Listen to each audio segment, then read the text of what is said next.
Welcome, everybody. We are live. My name is Jason Aponte. I am Andrew Pasquini. We're working. That's it. We're working over here. That's it. Let's go Niners. Let's go Niners. Sprint Ride Option Podcast. New episode, Sprint Ride Option Podcast, part of the Blue Wire Hustle Network. Hey, Jordan's here too now. I'm extra excited. How is everybody? I'm Andrew Pasquini. I should introduce myself first. That is Jason Aponte, Rich Madrid below, and Jordan Elliott to the other corner. And we got a full cast today. Very excited. We got our Packer expert. We got our Seahawks expert. We are locked and loaded for this week's episode. Jason, I know how you're doing because the Yankees are winning 5-2 right now. But Jason, how are you doing? I'm doing phenomenal. When your team hits 3 home runs in the same inning against a Cy Young candidate in a must-win game in a fake sport, you also have to make sure that you enjoy it. And that's all I'm doing right now. So Yankees up 5-2. Jordan, how are you doing today? I know you're a Giants fan / Dodgers fan. I don't know what's going on with that situation, but exciting time for the Giants, right, Jordan? My teams have combined for over 200 wins this year. And let me tell you real quick, side note, that man bun, electric, dude. Thank you. I'm thrilled to be here. Thank you. Yeah, Jordan, always my hype man. I love it. And then Rich, the Angels, baseball. Talk about it. It's still baseball season. Shohei Ohtani going to win the MVP? You know what? I don't know. The Angels are in town this weekend to play the Mariners. I might go to a game Saturday night. I don't know yet. Dope. That sounds like fun. The maybe playoffs. A very important game for the Mariners up there, so that's not bad. You can see. I wouldn't mind ruining their playoffs. I was going to say, go Angels. We always cheer for the Angels, just for Rich. I don't even think most people up here are aware that they have a chance to go to the playoffs. I think everybody kind of tuned out, which around May, like they always do up here. I mean, can you blame them? They're focused on the storm they're bringing to Santa Clara this weekend. All right, enough. I like JKBG's pop fly lip center. I like it. We got to let the people get in. Okay, yes, we will talk football now. We are here to talk about the 49ers. Get these baseball loving bozos out of here. So we're going to do 2 things this episode. We didn't have the Packer review because Jason was flying back across the country. Give him a few days to kind of catch his breath. We're also going to talk about the Seahawks game coming up on Sunday. The 49ers lose to the Packers 30-28. It was a football game. That's the best I can describe it. To me as a 49er fan, there was positives, but I felt like there was more negatives to it. It just kind of, I don't know, Jason, you said it best. You texted me and said, if the Niners had won that game, I don't know what we would have talked about because it just was one of those games. So what was your being there? Because I know half of the panel here was at the game. Being there, what was the feel? And then just overall, just kind of the feelings on the loss. Well, for my first game in Levi's, it was an amazing atmosphere. The stadium was great. I had a blast meeting a bunch of 49ers fans, so we can get that out of the way. But unfortunately, in the beginning of this game, they started slowly, and that's something that this team right now, because the defense isn't as dominant as it was in 2019, cannot afford to do. And it took a little while, but the defense, for all the criticism that it gets, and we talked about this offline, without the defense stopping them for a few field goals on the other side of the field, this game is not even close and not even within reach at certain points. So I think that there's a lot of context that needs to be here. This game was a strange game. When the 49ers went into the half that close, I had no idea how it happened, really. Like, I couldn't put my finger on it. Trenton Cannon, special teams apparently is very important. I want to take this time right now to apologize to Mitch Wisnowski. You got me. All right, you got me, okay? So, but at the same time, Trenton Cannon kind of flipped this game on his ear. So, hey, he got me. That's it. But, whatever. But special teams player of the week, and special teams kind of flipped this game, and they were able to score, and then they were able to score again right out of the half, which made this game a little bit different. It was just a strange game. It never really felt like the 49ers were in it in the beginning, and then they got back into it, and then all of a sudden they had a lead, which I felt like it was too much time left on the clock for Aaron Rodgers, even with no timeouts. But a great game. Unfortunately, I probably shouldn't go to Levi's anymore because you probably would put this loss on me. I am 0-1 currently in that building, so I don't think I'm going ever again because I am trying to see the team win. Jason Aponte wins is a big stat, and 0-1 just not good. Jordan, you were also there. How was the vibe the first game back at Levi's, all that fun stuff, and then just kind of saying general thoughts on the game. I mean, the vibe was electric, man. I'm not going to lie. It was really nice to be back. The last game there I attended was the NFC Championship game, which is the last game everyone attended there as a fan. Obviously, the energy wasn't the same, so it was a little, a little bit of an adjustment going back for a regular season game. It was prime time. The people certainly excited to be back.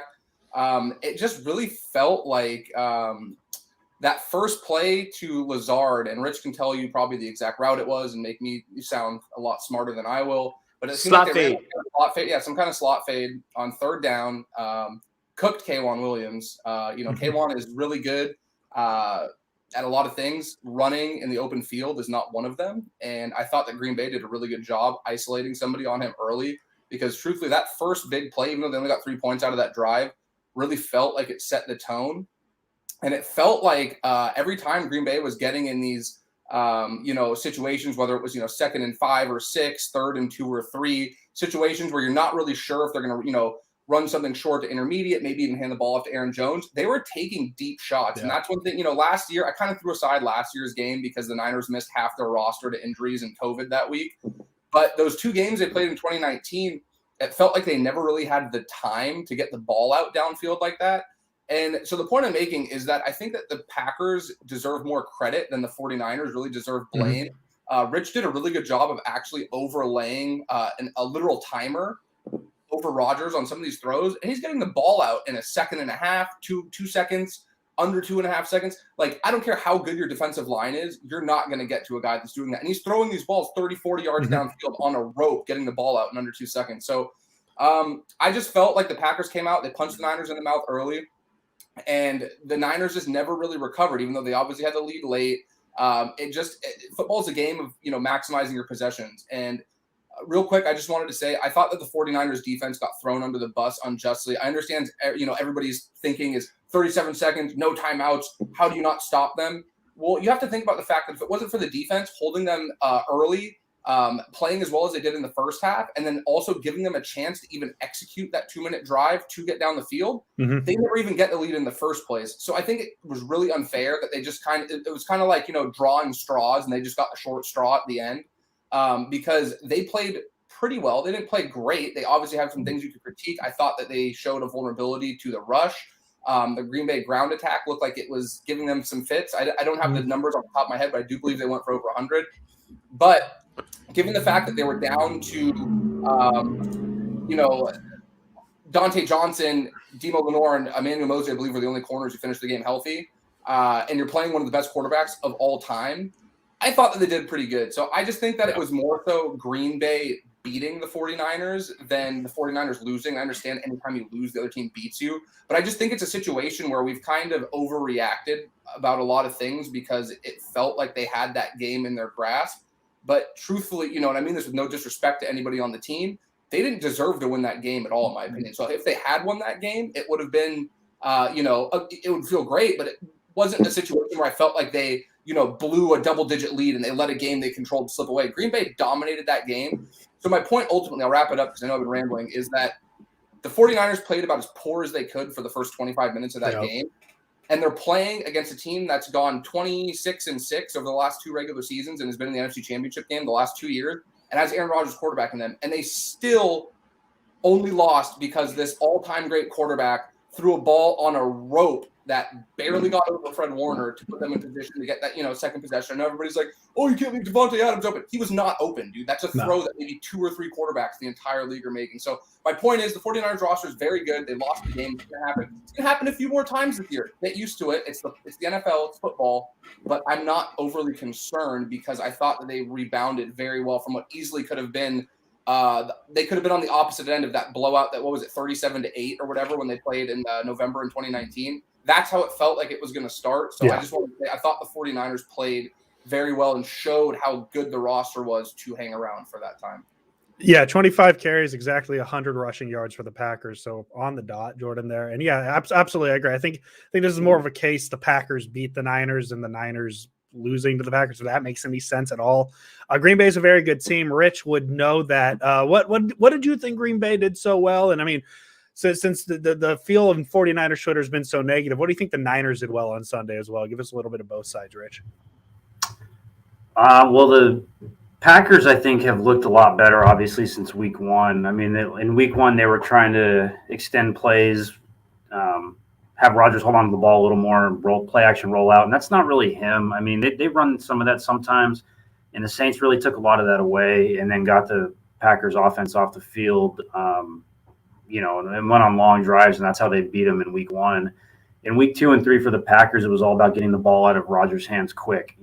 Against the Lions, it was a lot of horizontal quick game stuff, getting the ball out to Aaron Jones. I think he caught like 7 passes against the Lions, and getting the ball, out of his hand downfield in less than 2 seconds. I mean, I have clipped 3 plays from the game Sunday night with a timer overlay that I think they were, 1.7 seconds, 1.6 seconds, 1.8 seconds, and they're downfield, 15 yards. I mean, it's hard to cover that. I think the 49ers had a lot of answers for what they were doing offensively, but having Aaron Rodgers is like the ultimate answer in and of itself. I mean, yeah, the 49ers just absolutely beat the brakes off of them in 2019, but it's not 2019 anymore, and offenses change, and schemes change. They make tweaks, they make adjustments year to year, and the Packers did this year. I mean, everything that they had thrown at them, the Packers had answers for. You get Hufanga shaded over on the play that Jordan was talking about, that first deep shot. That ball was out of Aaron's hand in 1.77 seconds, I think is what I timed it at. And that was a play that they always run that they had never shown before.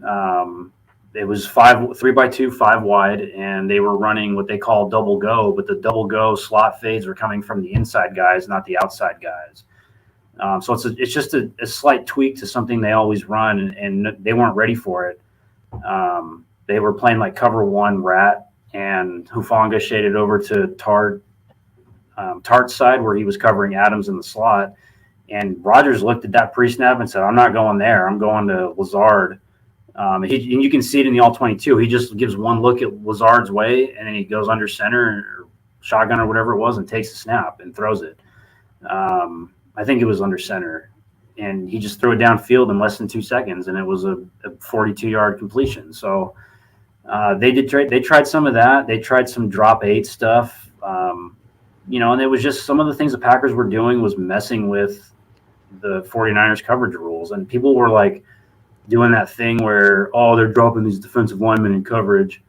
I mean, there's nothing wrong with that. Solid did that all the time with his fire zone blitzes and things like that. And nobody complained then when it was working. And it's not that, not like it would have mattered, because Rodgers was getting the ball out in less than 2 seconds. I mean, Bosa wasn't even, Bosa was winning reps after the fucking ball was thrown. So there's just not a lot they could do.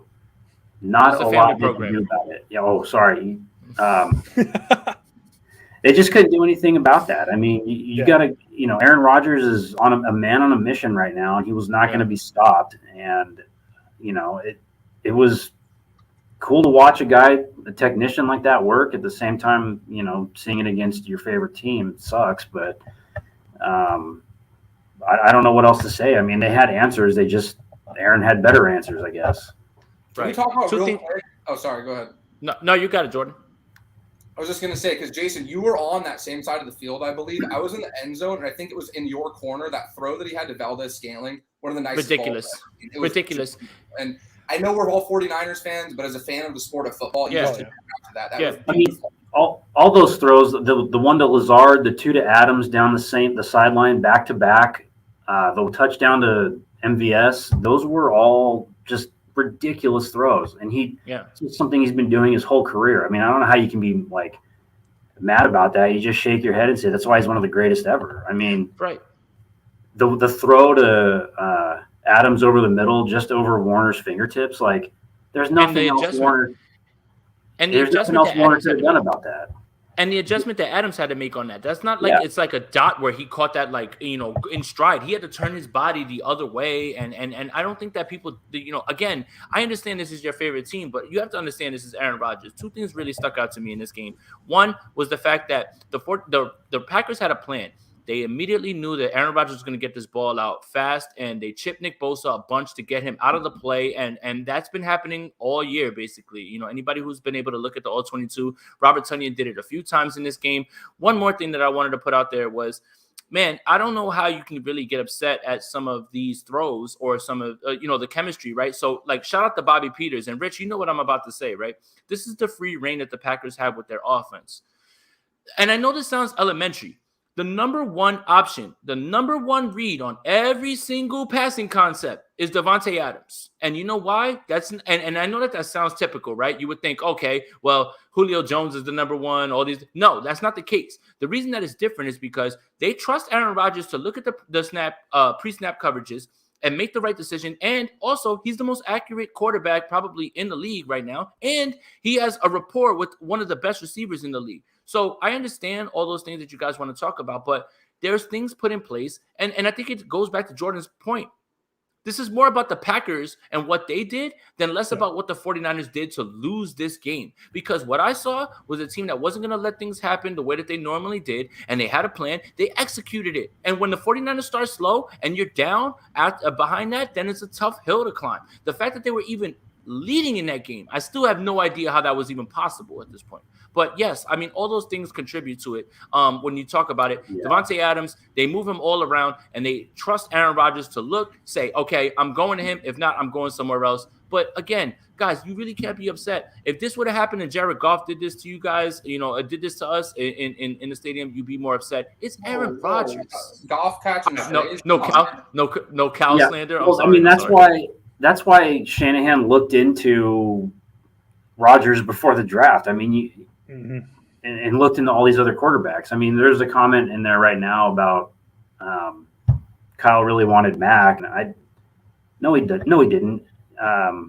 All the quarterbacks they looked into are the polar opposite of Jimmy and Mac. And Aaron Rodgers is one of them. I mean, you can see why.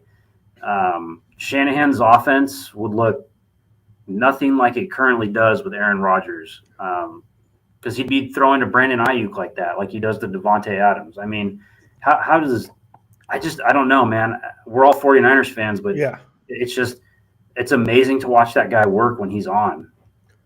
Well, even too, not even just Rodgers, but like if they get Stafford, the Rams don't make that last minute call and get him. People are talking about the Niners like we're talking about the Rams right now. This is an unstoppable. This offense is very, very good, and it definitely feels like there is, put it lightly, there is limitations to what they can and can't do right now. And obviously Rodgers would have been the easy fix because the Niners got beat by Aaron Rodgers. Like that's the thing that people. Rich, you made the point of it's not 2019 anymore, and Niner fans put it in their head like, hey, this is the Packers. The Niners beat them in 2019, no problem. This should be fine. It's not that easy with Aaron Rodgers, and there's a reason Kyle Shanahan called in on Aaron Rodgers. I know his friendship with Matt LaFleur might be up in the air now, but we saw why the Niners called at the bare minimum tried to get Aaron Rodgers, because he is the type of quarterback who changes games very easily. And that's not new information I'm giving out there. I mean, look, again, 49er fans, I think that the best thing to say about this is this. You can be concerned. The sky's not falling in any way. And the fact that they had a chance to even win this game should make you feel a little bit better. They played one of their worst games starting out, and they still found a way to figure it out against a team that's been in back-to-back NFC Championship games. It's like, hey, man, it happens. It happens. And this was a bad game for the people that predicted the 49ers to go 20-0. I don't know who thought they were going to go undefeated, and this was a game that they definitely could have lost. So one more thing I want to say before we move on. Get 2019 out of your head. Yep. That team's not here. This team ain't that. That team ain't this. And that's it. Stop telling me about what happened in 2019 and how you dominated the Packers. That's not this team. This is a new year. There's many other things that play into this. So you took a loss to the Packers on opening night. It stings. It stinks. But there's still so many things to come away with that you should be encouraged by. This team has still not played its best game of football yet. And yet, here they stand at 2-1. Mm-hmm. You guys got to, don't panic. Relax. The sky's not falling. It's time for concern. There's concern. There's some things that you can see that are maybe a fatal flaw. But the sky's not falling. This team isn't 1-2. They're 2-1. And we're all going to see from here on forward. That's it. But even then, real quick, I mean, this is your guys' show, so I don't want to interject my own points, but just to add. Oh, you can talk as much as you want. I love it. I don't think there's really like a fatal flaw that stood out. Like, no.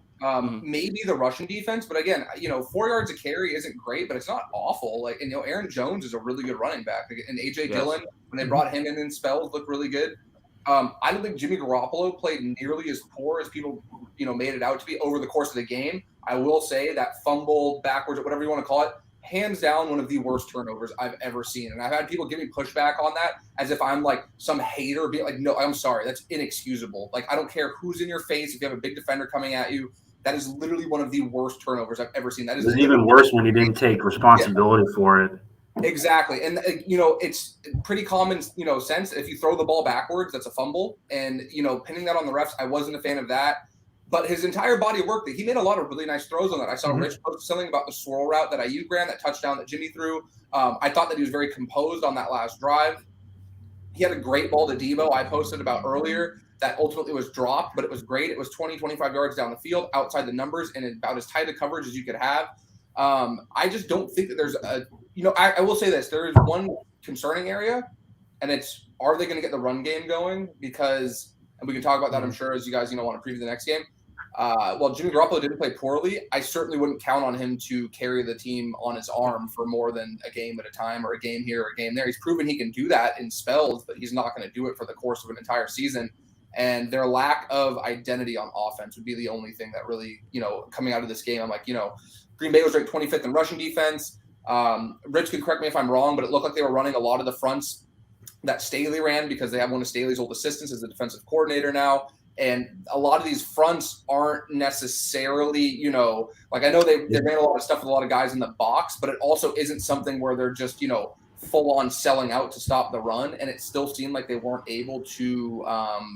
Shanahan teams have never been able to run the ball really well against a Fangio and then a Brandon Staley defensive front. It's whatever they do, it's not easy to run against. And they play a lot of like, now you're gonna make me get all technical here, but I did some research in the offseason on Staley's defense, because it was like the hot thing, and there's some resources out there that I got my hands on. But they play like what they call a gap and a half, so they're not playing 2-gap defense, because that's just too much reacting. They're playing gap and a half, where you kind of control the defense or the blocker in front of you with your outside arm, and you've got your head on the inside gap, but you can shed him and get to the outside real quick with this technique. And what it allows them to do is it allows their linebackers to get over the top, their safeties from too high to come down and fit the run on the edges. And that's exactly what the Packers were doing. The Packers did a couple of different things that Staley doesn't do. They went a lot of 3 defensive tackle, heavy nickel stuff, where you've got basically a 3-0-3 bear front in the middle. So the 49ers aren't going to be able to run up the middle on that. And then you got linebackers and corners out on the edge, because they're playing quarters and things like that. And those guys can come down from depth. And there's a lot of plays in the run game where you've got 3 guys on the Packers defense that are within 5 yards of the ball, and everybody else is outside of that, and they're still making plays and stopping the run. So some of that is by design, and some of it was just flat out, and it has nothing to do with the running backs, really. It has everything to do with the missed blocks up front. Alex Mack did not play well. Kenny Clark blew him up. Kenny Clark blew up Brunskill. And it's the same story with the Eagles game. I mean, better defensive fronts are giving this 49ers offensive line in the run game a hell of a time. And it has nothing, in my opinion, has nothing to really do with the running backs, because you can't really do anything when you've got a center who basically gets olayed at the snap, and then the Kenny Clark's missing a tackle on the running back, and by that time everybody else is in the backfield for the stop. So it wasn't good, and they need to figure something out up front with the blocking scheme, because it did not work. It hasn't worked for 2 weeks now. Yeah, the big thing that jumped out to me, and it partially is because the run didn't work well in the first quarter, and partially because they were down 17-0, is I don't feel great with a Jimmy Garoppolo 40 pass game compared to 21 runs. That has to be, and obviously, as I said, it's harder when it's 17-0, and you got to kind of force the issue a little bit more. But that doesn't feel like a success to win with this, the way the 49ers are built. And definitely they're not going to win too many games. They're averaging 3.2 yards a carry. This has to be closer to 4 or 5. But the thing is they still almost won this game, which I feel like it should be the biggest takeaway here is the Packers played a great game. The Niners didn't play their best game, and they lose by 2 on a field goal because Aaron Rodgers and Aaron Rodgers. So is that where we want to leave the Packer game at before we jump into Seattle, or do we have any last minute thoughts we want to get to before we move on? Yeah, I got one. Hey, Rich, stop doing that. Cut it out, man. Wait, can we do one more? Because I think Jason will be in on this with me too. That 4th and 1 decision to punt at midfield. Defense just stop the Packers inside your own 5-yard line. And I know Kyle Shanahan owned up to it, and I'm glad that he said something. And he said, "I wish I could have it back. I was wrong, and that's something I'll look to change going forward." So I'm not going to sit here and dump all over him and even pretend for a moment like I know better than Kyle Shanahan. But that is such an egregious miss. And I understand that a lot of these coaches may not be totally on board with the analytics and the numbers and all these things that, like Baltimore and Cleveland seem to be heavily relying on. They're a lot more willing to go for it in these spots. I just thought that, well, I understand, the game flow and you don't want to give Aaron Rodgers a short field and, you haven't been running the ball well. My theory with football at any level has always been if you cannot get one singular yard when your team needs it the most, you have no business being on that field. So that was the only thing really in this game that walking away from, I had a bad taste in my mouth about. And the fact that Shanahan addressed it and, kind of conceded that he was wrong and he would have done it another way makes me feel a lot better going into next week. But going back a couple of seasons, I posted something about it the other day. He has been one of the more conservative, decision makers in terms of, these 4th down decisions that are up in the air. And, I know a lot of people don't care about win probability and the numbers and stuff like that. And I get it, but that's one where you don't even need the analytics to tell you. You have to go for it there. And I thought that that's another situation where the 49ers defense gets this huge stop. You have all this momentum. You give the ball back to Aaron Rodgers, and then Green Bay comes back down. Instead of it being maybe 10-3, maybe 10-7, it's 17-0. So just that decision. To me, that's when they lost the game because as much as, you can say they came back and they had the lead and the defense blew it and all these things that have been thrown around, they lost that game in that moment because Jason was there. It felt like the air got sucked out of the stadium and everybody saw wishing out. He's been playing great. Mitch has been arguably one of the best players on the team, but when he came running out on that field, that place was just people were not happy. And then to piggyback off that, per Next Gen Stats, that was the singular decision in this season that has dropped the win probability further than anything. It literally went from about 27% to like 3%. 24% of your win probability went away with that one punt attempt. Yep. That is not analytics. That is just straight down. It is analytics, but that is just a decision with your gut. Again, if you can't get one, because you went for it on 4th and 1, right there at the end of the half, right, because you needed that play and you dialed up whatever you dialed up for Trey Lance, telling me you can't do that one way or another and to get 1 yard, that's a problem. That is, I 100% agree with it. You know what it is. It's only Shan's over here, but that was a problem. And I'm glad that he actually spoke about it because I've never heard Kyle Shanahan own up to some sort of decision like that. Yeah, that one. Yeah, you guys were in the stadium, so obviously you know how it felt. But my instant reaction watching from home was, why are they doing this? What is going on? And then the feeling of them, because I don't know if it was because they were trying to get an extra 5 yards, but because there was a delay game on the. There was a delay game, yeah. So to me, watching it, and I haven't gotten a chance to rewatch that part, is they just kind of accepted they were punting. Because they took the delay of game to back up 5 yards. You took the whole 40 seconds to think about this. You could have called a timeout with 1 second and redo this. But that was maybe my least favorite decision Kyle Shanahan has made as the Niners head coach. And I don't think I can think of anything else off the top. I'm sure there's others. But yeah, that go punting for that one is just not ideal.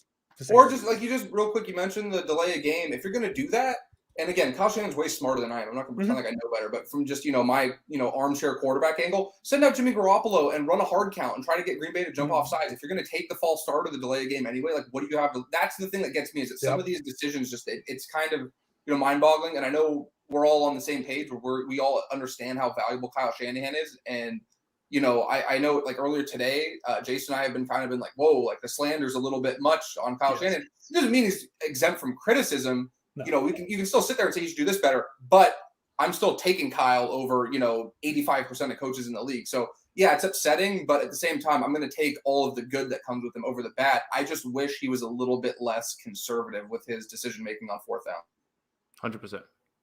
Yeah, so let's put the Packer game in the rear view. The Niners fall to 2-1. And now they have another test. The Seattle Seahawks come to town 1-2. They're coming off a loss against the Minnesota Vikings, and they haven't looked particularly great this season, but at the same time, they're the Seahawks. This is going to be a divisional matchup that's going to be tough. And the first thing I want to point out, because we've talked about Jimmy Garoppolo, or not just Garoppolo, the offense slow starts early this season, last week against the Eagles, Sunday against the Packers. The Seattle Seahawks have scored the most points in the first half in the NFL this season with 62. They start fast. Unfortunately, they're kind of the opposite of what the Niners are. The Niners have kind of taken a minute to heat up. They don't play their best ball until later in the game. The Seahawks start very hot. They only have 13 points in the second half. So this could be a very interesting game. Just if you want to look at that stat, I think this is going to be trickier than the Seahawks look has been. I'm always scared playing the Seahawks as a 49er fan. Rich, I'll start with you, do reverse order. What to you should be the most concerning thing about the Seattle Seahawks, not name Russell Wilson for the 49ers? Geez, probably the ability to adequately cover Metcalf and Lockett. That's about it. I mean, that's the same thing. But if you can't cover Adams, Yeah. right now. You have to cover both of these guys if they both play. And it's not really.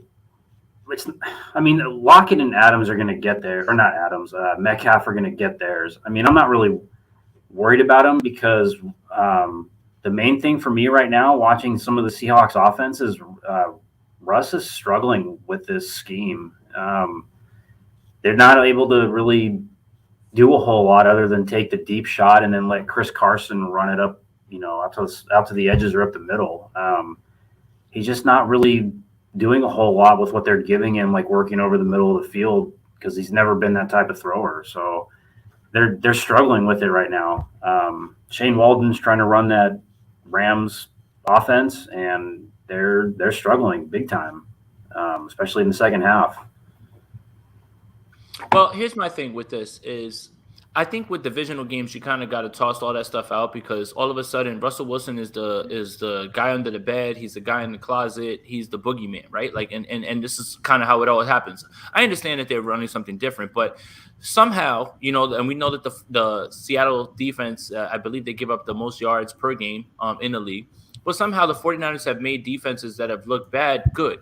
And This is a game that I don't figure to be anything other than what it usually is, status quo, coming down to the last minute. Well, one team's going to have to make a play on the other side. So, like, I hear you, right? Like, they're struggling right now and everything as well, too, right? And that should make you feel good as a 49er fan. But at the same time, it's Seattle, it's Russell Wilson, and somehow they're going to be in this game. I still can't even see I can't even see myself clear of making a decision right now as far as a prediction at this point.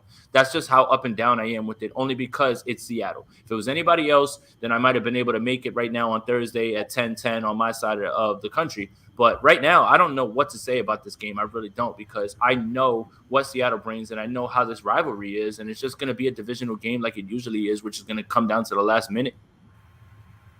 Yeah, I mean, I think they're a lot more similar, though, as teams overall outside of the quarterback position than people want to realize. I mean, their corners aren't good. They're struggling this year. They have a good front, Poona Ford and who else is up there? Al Woods, Mayowa, Dunlap. I mean, that's not a bad front, but their corners are suspect. The safeties aren't great.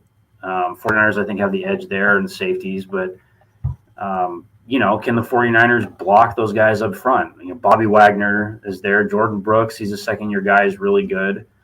I don't know. I mean, it is going to be, one of those games where it's going to be close probably again, and it's going to come down to which quarterback probably is cliche but makes the least amount of mistakes. Because Russell Wilson is prone to those once in a while, and he made mistakes against the 49ers last year in the second game. He made mistakes the first those two games in 2019, and Jimmy didn't. Well, except for the first one, but that's kind of how it goes with these two teams over the last couple of years. Really, the quarterback is the deciding factor in these games. In some of the other division games, it's not like that. It's just, for whatever reason, this one with Garoppolo and Wilson seems to be determined by the quarterback. Steve-O's on point here, though. I think I also believe that if the 49ers score more points in Seattle, they have a very good chance of winning this game, for sure. But I like that he said we should win, because he's giving himself, out just in case something unforeseen happens. That's genius. That's a very high IQ move there. So, Steve-O, I'm with you, and I respect it. Game recognizes game there. Oh, yeah. When I called my dad, gave him my 49er prediction against the Packers, which I think was like 31-17, something like, I don't know. I was way wrong. And I go, but I get to reserve the out that if Aaron Rodgers beats the Niners, I get to say, you never know with Aaron Rodgers. You just never know. And I got to use that, unfortunately. That's the greatest out of all time. Yeah, I think that's very fair. If Aaron Rodgers beats your team, you just say, well, you just never know. It's Aaron Rodgers. It's Aaron Rodgers. Yeah, Aaron That's Rodgers. how I walked out of it. Everybody was like, oh, man, what a terrible game. I was like, hey, man, Aaron Rodgers made some throws, man. I was like, that was kind of cool. See, you know what the most frustrating part is, too, is that if you look at Seattle and how they've played the last couple weeks, on paper, their defense looks awful. It looks like they can't stop the run. It looks like they can't cover. But if you go back, Jason and I were, he was at my place last week before the game. We were watching that Vikings-Seahawks game, and Kirk Cousins was throwing darts. Like, it wasn't like guys were running wide open. There's a couple plays where Kirk Cousins is balling. Kirk Cousins was balling, and he was making throws that Jimmy Garoppolo isn't making, and that's just an objective fact. I don't care if there's pushback from that or if people have an issue with it. Kirk Cousins is a better quarterback than Jimmy Garoppolo. I'm gonna watch the tape. Yeah, watch the film, buddy. All right. There's this good luck using Game Pass, though. He had some kind of zero blitz that Seattle ran when they needed to get the ball back, and he was running on his back foot and floated a dart. I think it was Conklin, one of those guys. Floated a dart? He floated a dart, dude. Let me tell you, it was a pinpoint accurate throw that was floated with grace and beauty, and it hung there. The angels were singing. It was a beautiful throw. So my point is this, is that while Seattle on paper, it's the same thing like last week. You should be going into this like, okay, well, the Niners should be able to run all over them. Jimmy Garoppolo should be able to get right. They've been struggling with this and that. They've played Carson Wentz, better quarterback than Jimmy Garoppolo. They've played Ryan Tannehill, better quarterback than Jimmy Garoppolo. And they played Kirk Cousins, better quarterback than Jimmy Garoppolo. So while I'm not sitting here trying to dump on Jimmy Garoppolo, my point is that it's unfair to expect a quarterback who's objectively not as good as those three to be hitting the same throws that those three have. And I thought that specifically with Ryan Tannehill and Kirk Cousins, they were making throws that not only were just better than what we've seen from Jimmy, but they were really high-end, big-time throws. So I think that Seattle's defense, my entire point is that Seattle's defense is severely, I'm not going to say underrated because they're bad, but they're misunderstood.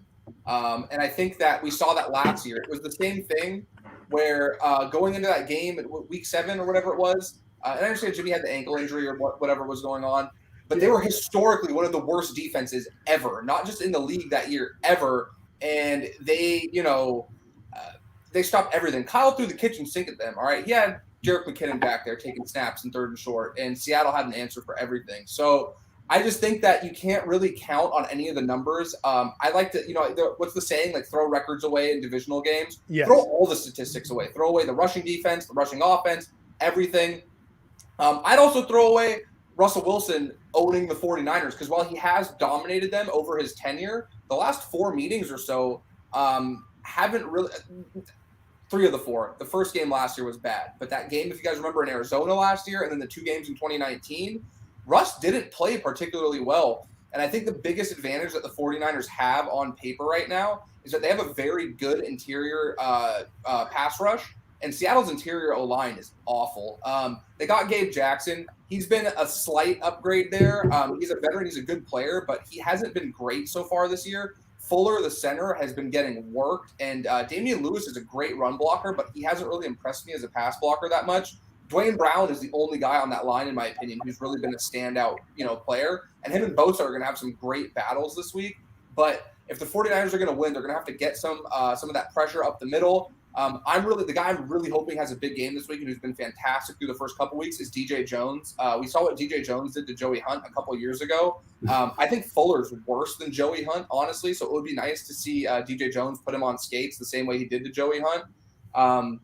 It's just really hard because, again, like on paper, if you took away the logos and the teams and all you were given was the data from the first 3 games from each of these teams, you'd think the Niners would be favored by a touchdown here. Right. But you can't count on that because Seattle, for whatever reason, that, you know, they just have this. I think when you have ownage over a team for so long, no matter where you're at in terms of a matchup, you just feel this kind of supreme confidence.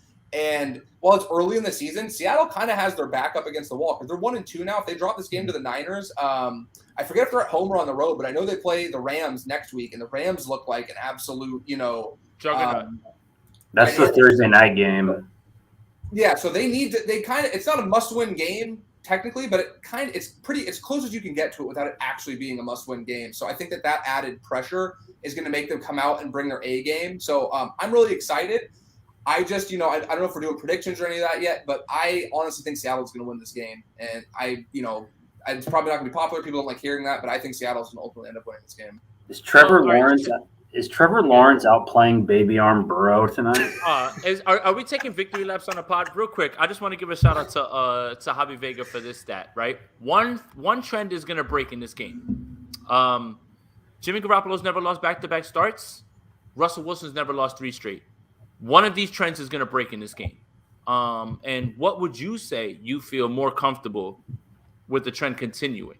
I'll tell you this, and I know you don't want to hear it. I'm way more comfortable saying that I don't think that Russell Wilson loses 3 straight games before I say that Jimmy Garoppolo loses back-to-back games. Sorry. I know you guys don't want to hear that. But I'm just talking about, you know, not hypotheticals, kind of what I can tell and what I think.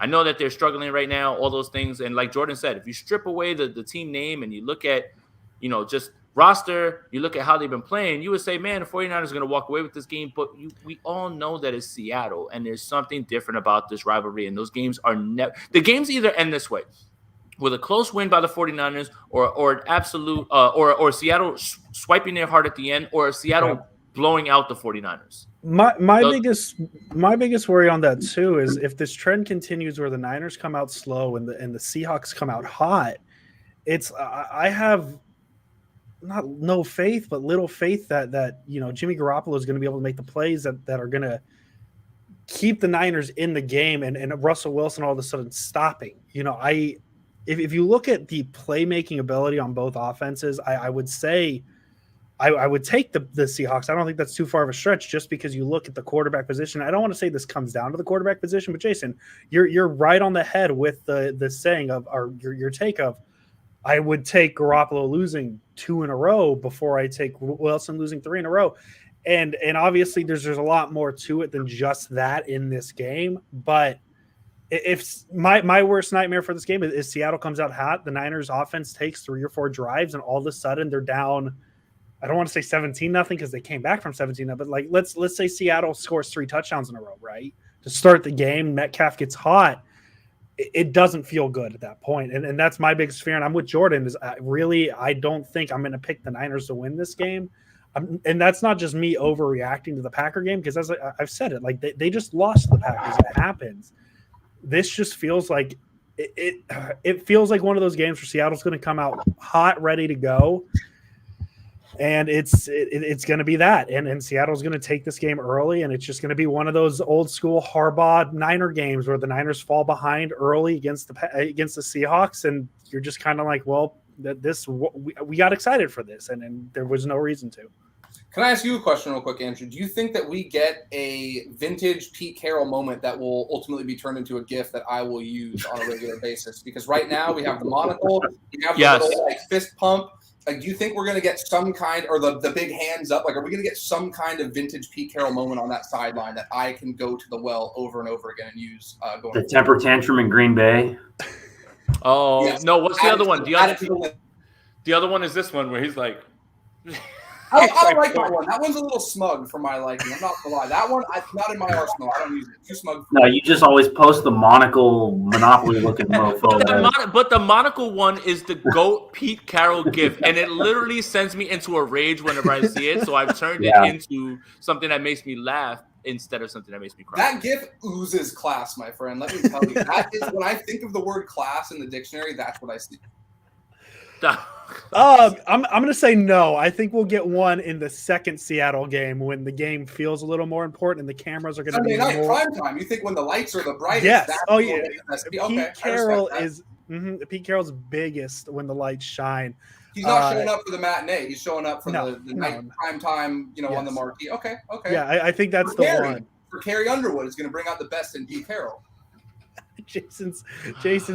He's Jordan, you did that on purpose. No. I was with Jordan, and I was like, "How many times is he going to make these references at the?" And he was just like, probably like 5 or so. Like he knew for a fact. I'm sorry, I didn't mean to sidetrack you guys. It was just I've been. Urban Meyer looks fake serious right now, man. It's kind of funny. Hey, watch the film later on, buddy. We're talking about 49ers. We're here talking Seahawks Niners, and Rich is just like, this even running, man. He's running the same stuff he ran at Ohio State. I mean, it's just all shallow crosses, man. I mean, you gotta let Lawrence open it. I mean, they're second and goal, and they're not. All right, enough. I think this is a good time to wrap it up. We've gotten too deep into the Rich impressions. I'm gonna force everybody to give a prediction. I know Jason said he wasn't comfortable. I'm not giving one. I'm gonna go Seattle wins 28-17. Whoa. 28-17. Rich. Fuck, I don't know. That's the language. Sorry. Edit that out. I'm gonna say. You know what? I'm feeling the 49ers hype still, man. I'm gonna say they're gonna win 24-21, probably something like that. It's gonna be close. On a Robbie Gould. I'll probably change that on Niners Nation tomorrow, but that's what I'm going with.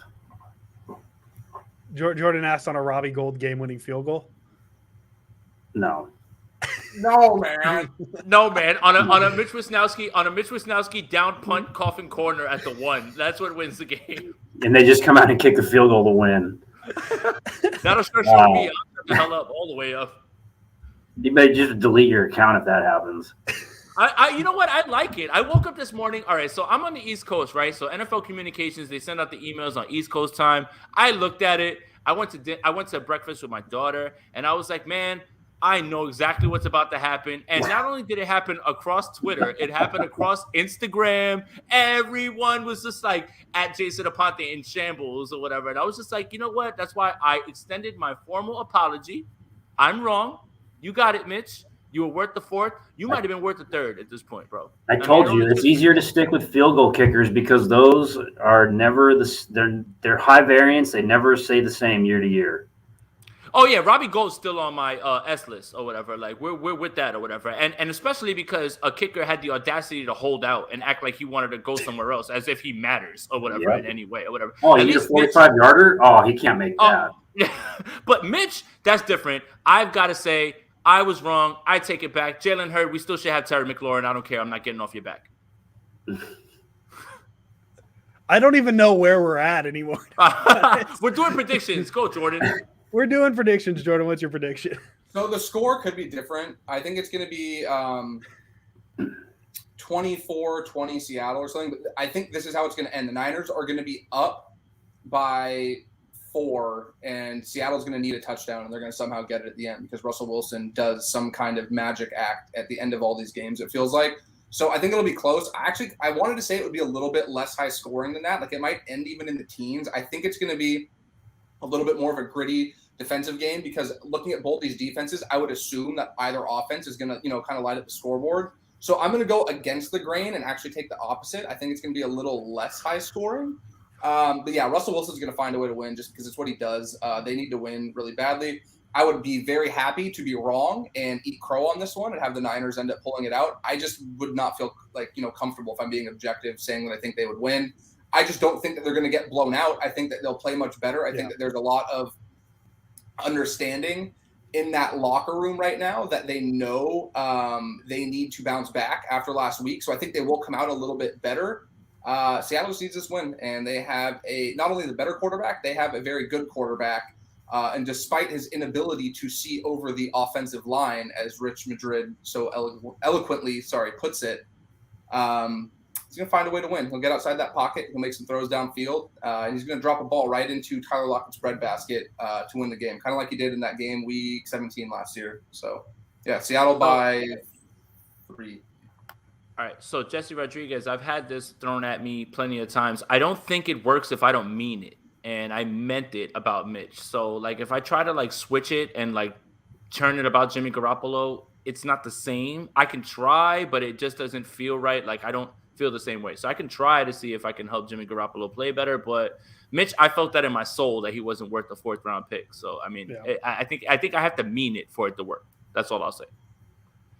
There we go. Really quickly, too, I literally just not even 30 seconds ago had somebody respond to a tweet about Mitch Wishnowsky and who's really winning here, and they said not Jason Aponte and just tagged my friend. So the slander doesn't stop. Dude, it doesn't stop. It hasn't happened. I apologized a ton of times. I mean, the guy is the first punter to win Special Teams Player of the Month. What else do I need to do at this point? That's it. He's the first one ever, I think, or something like that. Like, come on. I'm sorry. Is he going to win like Special Teams Player of the Year for the NFL or something? Probably. And on pace. He's on pace. Kyle Shanahan's going to run. It's going to be the last week of the season. They're going to run a fake punt at the end of the game, and the crowd is going to go nuts as the 49ers wrap up this win to finish 8-9. And I'm going to delete my account. Hey, man, 8-9 might be good enough to get in the playoffs. Jordan, stop encouraging people with this Mitch Wishnowsky stuff. This is all your fault, man. You started this. So you're telling me to not tell people in your mentions to own you?